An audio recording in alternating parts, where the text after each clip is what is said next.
শৃংখল চলিহাত হিন্দু মুছলমানৰ কাজিয়া লগাবৰ কাৰণে মুখ্যমন্ত্ৰীয়ে পৃষ্ঠপোষকতা কৰিছে শিৱসাগৰ। 2026 চনত অখিল গগৈক হৰুৱাবৰ কাৰণে শৃংখল চলিহাই হিমন্ত বিশ্ব শৰ্মাৰ পৃষ্ঠপোষকতাত শিৱসাগৰত মিয়াখেদা আন্দোলন নামৰ এই হঠকাৰী আন্দোলনটো ঘৰ জ্বলোৱা আন্দোলনটো তেওঁলোকে জাতি আৰু জাতিৰ মাজত কাজিয়া লগোৱা এটা আন্দোলন তেওঁলোকে কৰিব খুজিছে। হিমন্ত বিশ্ব শৰ্মাই নিজে কৈ দিছে যে মই শিৱসাগৰত মিয়াখেদা আন্দোলনটো ময়ে পৃষ্ঠপোষকতা কৰিছোঁ। শৃংখলৰ নিচিনা একেবাৰে নপঢ়া নুশুনা ল'ৰা,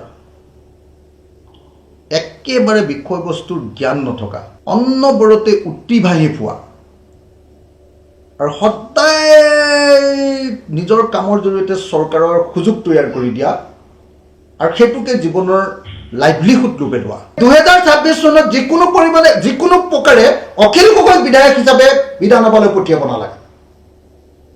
এইটো হ'ল হিমন্ত বিশ্ব শৰ্মাৰ এজেণ্ডা আৰু সেই এজেণ্ডাটোকে যে শৃংখল চলিহাই কাৰ্যকৰী কৰিবলৈ গৈছে সেইটো খাটাং। মানুহ হিচাপে অখিল গগৈ একেবাৰে কোমল অন্তৰৰ মানুহ আৰু সংগ্ৰামী মানুহ হিচাপে অসমৰ আটাইতকৈ কঠিন মানুহজনে নিশ্চয় অখিল গগৈ। অখিল গগৈ কেতিয়াও মিয়া প্ৰীতি নেদেখুৱায়, মানুহ প্ৰীতি দেখুৱায়।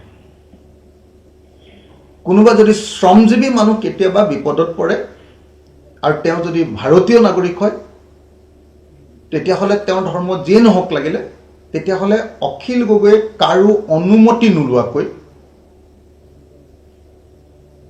কাৰোলৈ কেয়াৰ নকৰাকৈ ভাৰতীয় মানুহক আৰু দুখীয়া শ্ৰমজীৱী মানুহক সহায় কৰিবলৈ সদায় প্ৰস্তুত। কিন্তু কোনো মিয়াৰ প্ৰতি চিম্পেথি, কোনো ধৰ্মৰ প্ৰতি চিম্পেথি, কোনো বিদেশীৰ প্ৰতি চিম্পেথি, সামান্যতম চুলি এডালৰ মানুহ চিম্পেথি বা সহানুভূতি অখিল গগৈ নাই।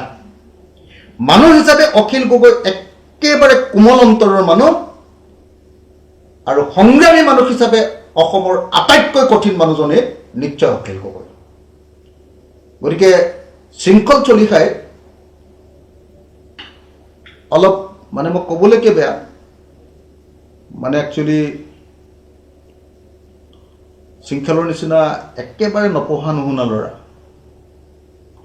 একেবাৰে বিষয়বস্তুৰ জ্ঞান নথকা, অন্নবৰতে উটি ভাহি পোৱা আৰু সদায় নিজৰ কামৰ জৰিয়তে চৰকাৰৰ সুযোগ তৈয়াৰ কৰি দিয়া আৰু সেইটোকে জীৱনৰ লাইভলিহুড ৰূপে লোৱা মানুহক সেইকাৰণে